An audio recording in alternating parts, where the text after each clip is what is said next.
Hi, the Rage and High Photography, and today, you know what day it is. It's Friday, time for Photographic Friday, and got a really fun-packed episode for you today.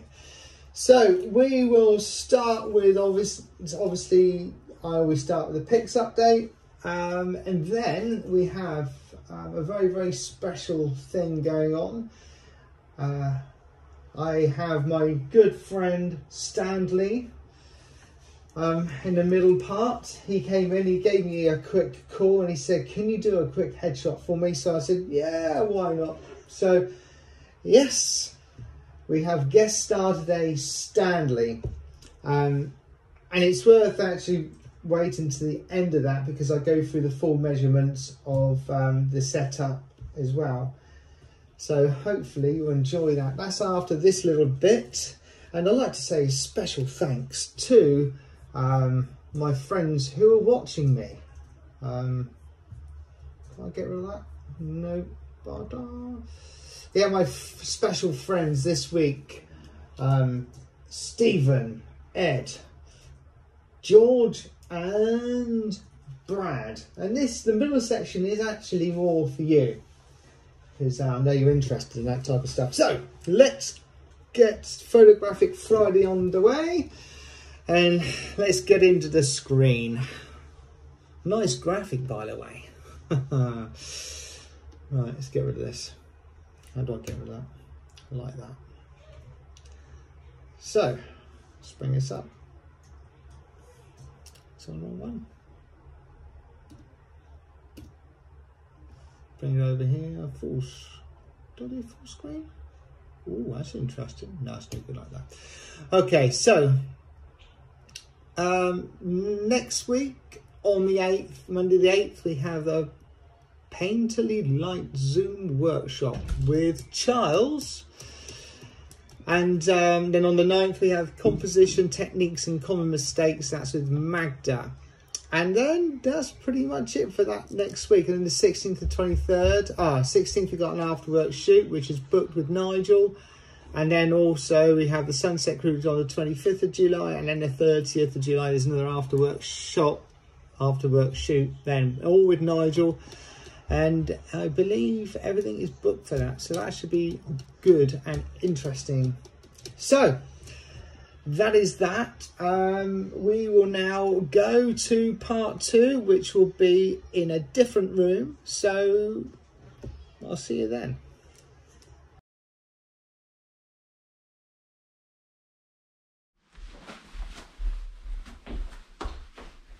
And welcome to part 2 of Photographic Friday. And my good friend Stanley gave me a telephone call today. He said, I need a headshot, and he's a very good person to have around. So I said, yeah, come over and we'll do a quick headshot, but I'm going to do it in a very confined area. So this is probably a good interest. You're going to do a nice white background, and I'm going to set it up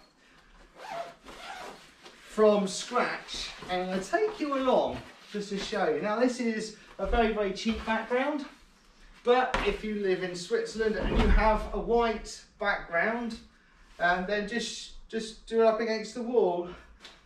So I'm just going to put that up there like that. Hopefully that stay. Whoops. Oh no. All hot, so that or not. That should stay.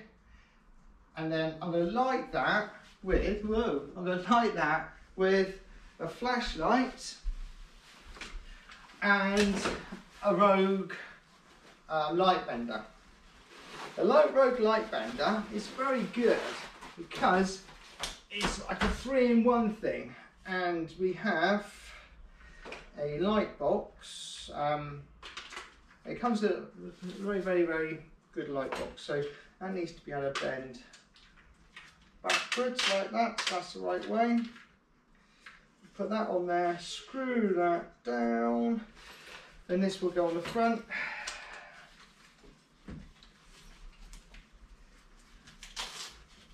And then that will just buckle over, tighten in, And there we go. I'm a big fan of this. So that will then just go on there, and then we'll need a stand. We'll meet Stanley in a minute. He's quite a character. Oops. Ouch. So that goes like that, and this will come up a little bit, and this will come on like this. If I hide behind it, it's even better, you don't get to see me then. That goes up like that. And because this is a young mule, so the light will go up, hit that, and then bounce out of there. But because this is a young mule, we, is that the right way or is it the other way around? I need to be pointing up. That's okay, I'll point up. I need to be able to trigger it. So the trigger is here, receiver is here. So just park that on there like that, and then lock that off. We can turn that on and turn it on. And that will then point up towards that there. And then Stanley will stand in front of that. It's a bit low actually. What's happening? That one back down. And that's not very good. I'll turn that.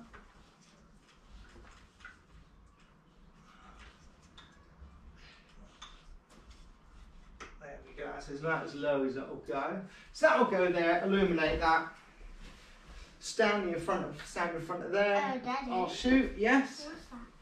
That is Stanley. And like I said, he's great to have around in a crisis because he never loses his head. You'll get it in a minute.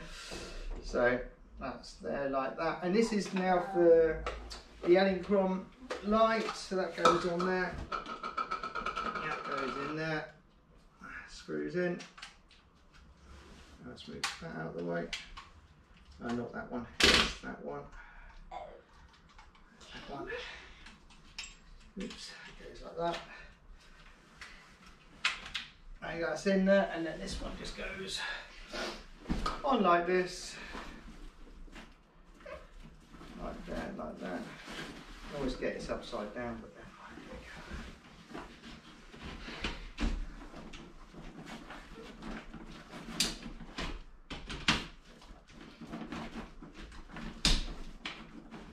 you always give it a good shake. Make sure it's there, and I'm going to set that there like that. Daddy, it's broken. It's broken? What's broken?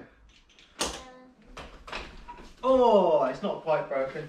So in here we have the double diffuser to make sure we have a nice soft light over our subject. That's just right. Okay, so that can go over there. This gets plugged in the back. I think I forgot to pick up the triggers. That goes in the back. Ever so easy to put together. It says.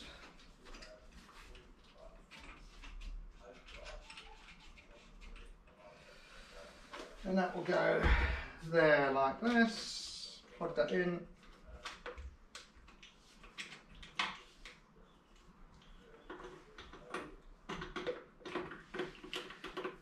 So as I'm setting this up, the most important thing to do is when you want a nice white background with a headshot, is not to allow too much light to come back. And you'll see in a minute, Stanley is quite light in colour, so it's going to be quite important. So there he is. It's like this. And I always like to feather it something like this. And just hope that you're on a good camera angle so you can still see everything. Might pop behind in a minute, make sure. Now, just going to pop out and get the triggers because I forgot them. Oh, and we're back. So I have the triggers here. This is for the Yongnuo, and this will operate this flash. So the first thing we do, we're going to set that up. Oh, we must meet my friend and soon to be yours, meet Stanley.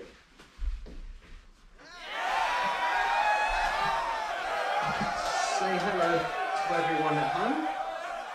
You see, Stanley is white. I'm going to do a white out cutout on the swing. I'm going to place Stanley just there. Okay, so now this needs to be something like this. And maybe we put Stanley there. Now let's start talking about camera settings. So, I will start everything in the studio. I normally start off at 400 ISO and I'm going to shoot this at 5.6 and 200 of a second shutter speed. So let's just plumb those in now. So 200, 5.6 and then ISO of 400. Oh, ISO 400. This camera at the moment is on, this flash is on 1:1. Let's put it at 4 and just take a, we won't take a test shot yet because I'm going to show you first of all what is actually going on at home. At home here. So this is the first one coming in now. So as you can see, there's not much in the way of light going on there. I'll put this, as I take these photos, I'll put them up. So now this is with the camera settings we've got now at a 4th power. Hopefully that will trigger if I've turned it on. Have I turned it on? Yeah, I've turned it on. So look at how it is now. That looks good. So I'm just going to take a photo now of this without, oh, come on. Be good. And that looks to me pretty good. So now I'm going to take a photo of my little friend here. I want him pretty much almost in silhouette, which he is a bit too much. Let's show you that one there. For my liking, it's just a little bit too much, so I'm going to cool down. I'm going to chuck this down at a 8th power. 8th power. Alright, as soon as I take a photo of Stanley again. That is better. That looks good. Let me show you. So that is now, see Stanley. I'll put this photo up. So Stanley now. Stand out a little bit more, but now I need to light him. So now we're going to turn this one on. So I'm going to take this one out, and because I've got the anachron receiver down here, I can now switch wholesalely over to the anachron system. So I'll put that there. Put this one on. Turn this on, and now turn this on. Hopefully we see it. It comes up, shows it. Now if I press this one, that one goes on and this one lights up. Yeah, they're both lighting up, which is a good sign. So now I'm just going to take a photo of Stanley. What's it gone off? Yeah. Yeah, oh, so it should be okay. Should be okay. A photo of Stanley. And Stanley is way too hot. So let's get the phone. Stanley is a little bit too hot, so there we go. We need to make his a little bit more defined. Yes, much more defined. We need him a little bit more defined. So actually what I might do is just bring him around a little, this round a little bit. Bring around a little bit. Just a little bit. Bring it around just a little bit, maybe up a little bit. What's that not stretching? Of course not. Up just a little up, go up. One of these will move up, sure. This one here. There we go. Up and up. I've feathered that a little bit more, and I'm going to take it down. It's on 0.3. Well, I'm going to take it down just a little bit. I'm going to take it down half a stop, so it's on 2.5. That's 2.5, and then we should be somewhere in the ballpark of what I want. That is looking pretty good.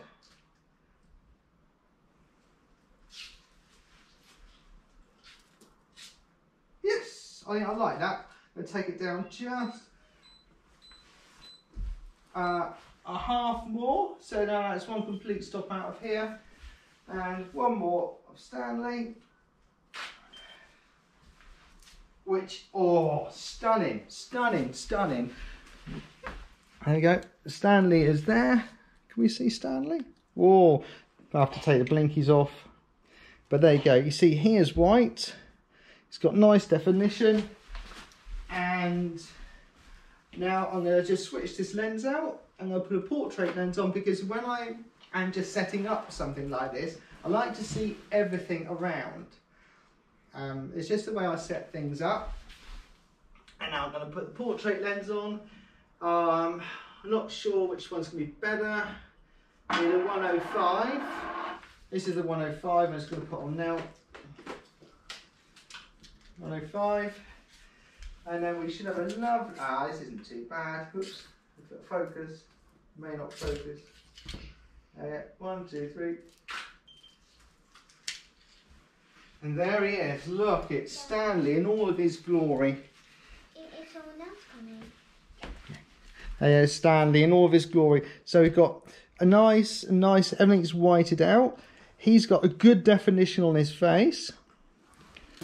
And so that is me set up now. Now, Susie, would you like to take a photo? Do you want to sit and have a photo taken? Just stand there. So we've got now a live person.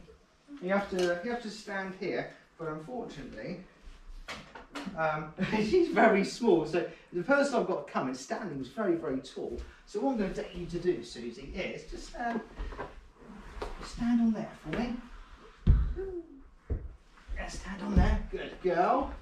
Oh, brilliant stuff. Now I'm going to get you to like this, stand like this. Stand here like this. That's it. Stand like this, and now look towards me. Such a beautiful girl. Okay, so the real star of the show is now turned up. Okay, so now Miss Mouse. So I'm going to do this down here, and one. Hang on. So it's a headshot. 1, 2, 3. Oh, Susie. Beautiful. I said, give me a smile. 1, 2, 3. Oh, show those lovely teeth off. I'm going to switch this out for the 85. So I'd like to see how the 85 fares. The 85 is on now. So here we go. Oh, this is beautiful. 1, 2, 3. Oh, you're beautiful, Susie. 1, 2, 3. That is first. Just turn around again. Turn around like this. Now look at me. Oh, beautiful, beautiful. Oh, stunning. Oh, look at that. Oh. Yeah, I'm just going to move you. Just that's it. Turn now. I'm going to make sure that I don't get the rotor light in. That's it. 1, 2. Oh, beautiful, beautiful. I just got the rotor light in the road. Oh, I'll give you a big smile. Show me those teeth. Yay! Oh, that's it. We're done. Look at that. Okay, so the last photo there off. Look at this. Absolutely beautiful light. So, Susie, come here. Let's say goodbye now. Susie, come here. Good girl. Right, now, let's say goodbye. So, I hope you enjoyed that little demonstration on everything. As you can see, it's a very, very small setup. It's less than 3 meters there. So you don't need a great deal of room for amazing CV headshots. So I'm going to go back to the computer now and let's have some chat time. Susie, Hoofy, high five. Hoofy, high five. Yay. Good girl. Okay, I'm just back, so just wanted to just give you some measurements on where I was standing. So this Rogue is 80 centimetres from there, and that allows enough light fall off to come to here, so you don't black out, you don't have the white out coming wrapping around, the light wrapping around.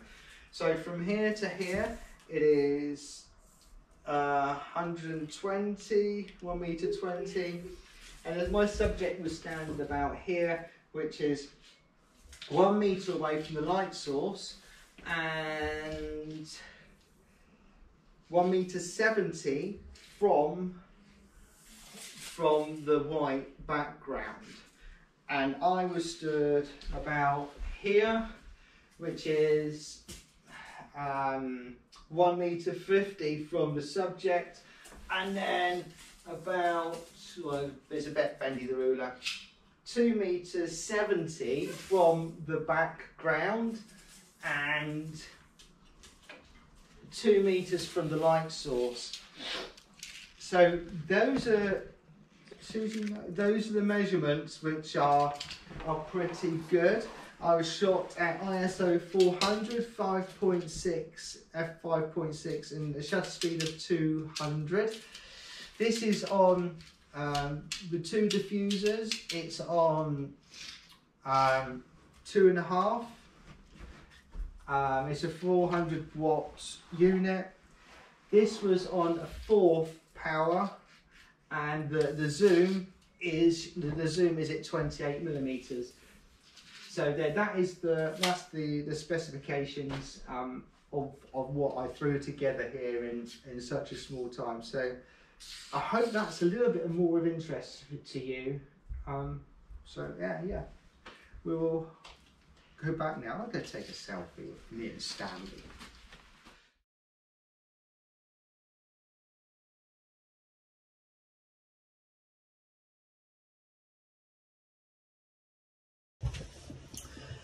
Hello and welcome back. I hope you enjoyed that little demonstration, especially where I measured everything out. So I hope you got something from that. So my favourite time of the week is the talk time, and look at the graphics.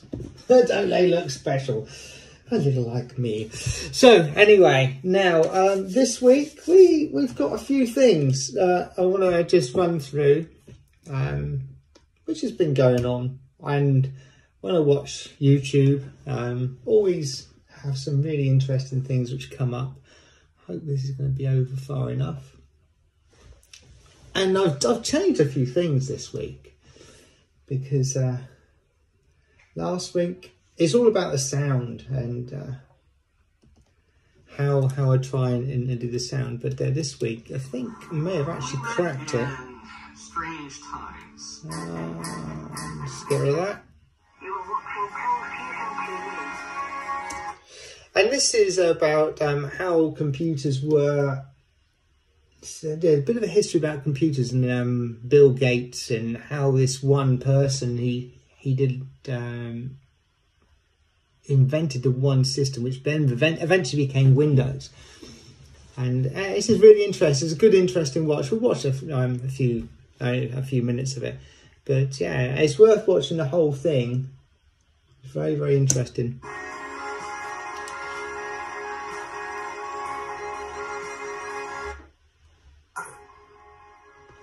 The year is 1977, and Apple had just become extremely successful with their first PC, the Apple II. It was the first mass-production personal computer that you didn't have to assemble yourself. JB wanted to know why I'm doing better than all the other managers. It's no secret. I have an Apple.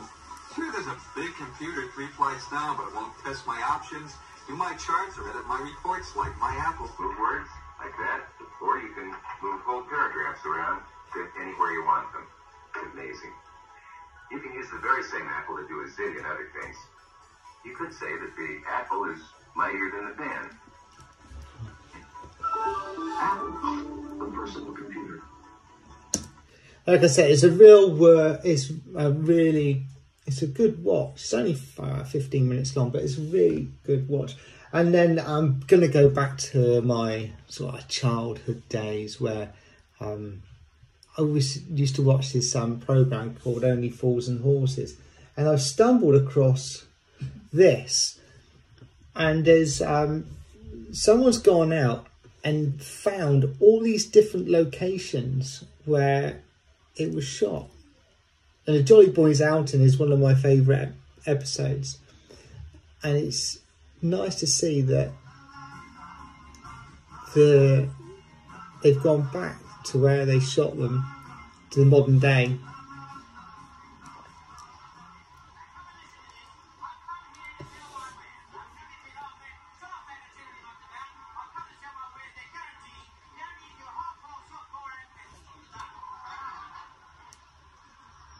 So that's the modern day one. There's the houses. There's the houses there. That's where he stood. These things fascinate me. The history of where they shot things.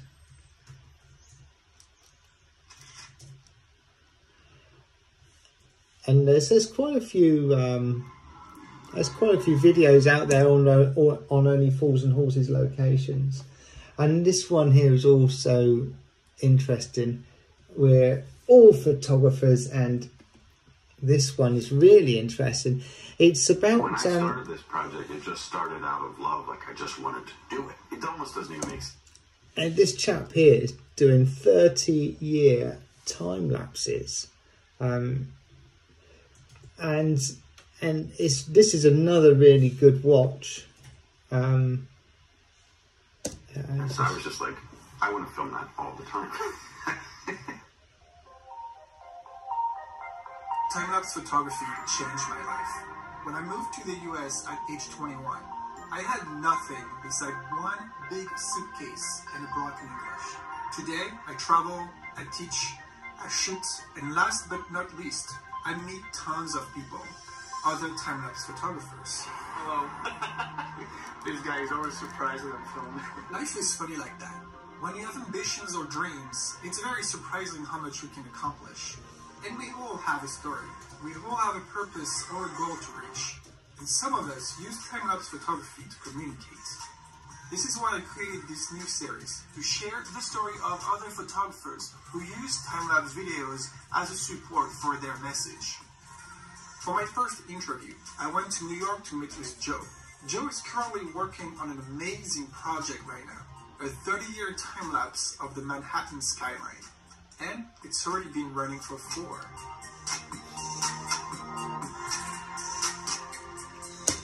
I'll stop it there. It's another good watch. And I know I do a bit of time-lapse photography, and not to the extent this chap does, but yeah, if you go to the extremes, it's good. And that's tells a story. This. Was bietet mir Oh, I get rid of the advert. Valou können Sie Hypotheken online suchen. Get rid of the advert. Skip ad.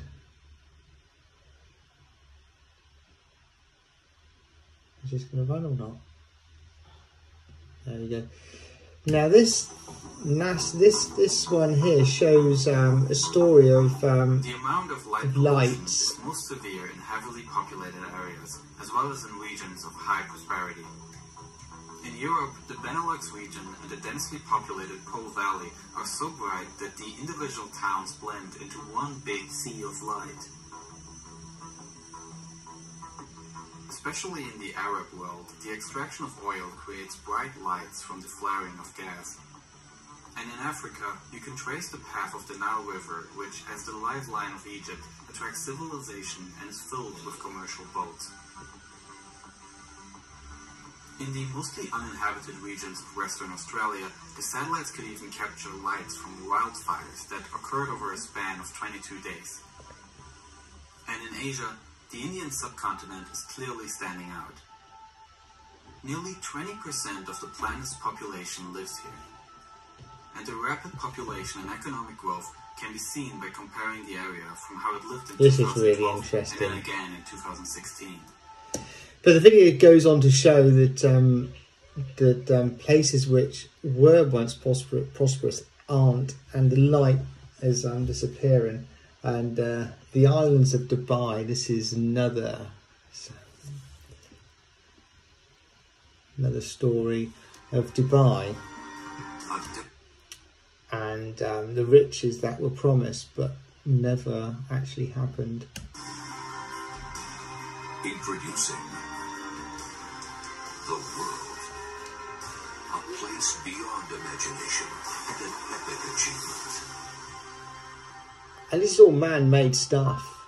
In 2003, the construction of the multi-billion-dollar project, The World Was Announced. The man-made archipelago, shaped like a map of the Earth, was planned to feature luxurious houses and tourist resorts located all within just a short boat ride from Dubai. But today, more than 10 years after the completion of these islands, there is hardly anything built on them. What happened here? And I'm going to leave it there because I would like you to go and watch it. But there is another really good watch of how they thought all this riches was going to come, and it didn't. And this year, this one's, I'll just play a little bit of this. This is if you plan to holiday in Spain this year, and skip us. If you plan on holiday in Spain, this chap here, he was running through some bits and general information, and it's really good. This is another good watch. A big thanks to all of the people that left comments on the last video. Lots of comments, lots of debate has led to outbreaks in different areas, and as I said in the video the other day, there is a risk that some regions could stay in the phase if these outbreaks are not contained. So it's necessary that people don't go crazy and decide to have big parties at the moment. Now, for areas going into phase 2 on Monday, the good news is that beaches are allowed to open. However, Benidorm has decided that its beaches will not open until June 15th and will prohibit their use at noon. The Benidorm City Council will keep beaches closed next Monday, despite the fact that the entire Valencian community passes the phase 2 of the de-escalation and the opening of beaches is already allowed. The city's mayor, Tony Picz, has stated that he will keep them closed out of responsibility until security can be guaranteed on the sand and bathing areas. Thus, it's stated that the intention of the council is to open them soon, and that their use will also be subject to schedules. So a bit of a controversial decision there. So, although these places now are slowly opening up, as you can see, there's going to be a lot of restrictions and scheduling of different people allowed to come in. And but there's some good news for England, and because all these restrictions which are going on, which will go on. This is just a very, very quick one. What's happened there? This chap here, he goes on and he says that the campsites in England are actually going to be booming this year because people won't be travelling to mainland Europe. So that's the video session over with, and let's have a look at the corona numbers. The corona numbers this year, they're looking pretty good. For the first time, did we actually see zero? I think one day, no, we didn't see it. I thought we heard zero numbers for Switzerland, but I don't think there was. Plus, no, I thought it was. But as you can see, our schools now have been open for 4 weeks, haven't they? They've been open for 4 weeks now. Yeah, they've been open for 4 weeks now. And next week is the first week where they go into full opened hours. So all the classes now, everyone's back at a full program. And I believe it's the same in Germany. So it's going to be interesting for the next 2 weeks to see what happens with these numbers, and hopefully that they're going to stay the same. So Germany have been in the same. This one here is Germany, I believe. No, that's Spain. This one's Germany, and they are today. No, and this blue areas here is really good, along with Switzerland. This is the Swiss one. Good thing is there's hardly any more deaths. Now this is the English one, and they're still going up. They have not seen, they are still about at least 15 days behind us, if not more, +5, at least 15. Let's go to this one, and this is Spain. And they had, no, they didn't have any, they're 0.1%. It's not, I quite enjoy doing this, because at least then there's some sort of record of what we've done. And yeah, welcome to Photographic Friday. Cool. Where's this one? There we go. Right, back to the main camera. Okay, so I hope you enjoyed that episode of Fantastic Friday, Fantastic Photograph Friday. Almost got through without messing it all up. Anyway, so hopefully I'll see you next week. In the meantime, that's it for now. So until next week, see you soon. Bye for now.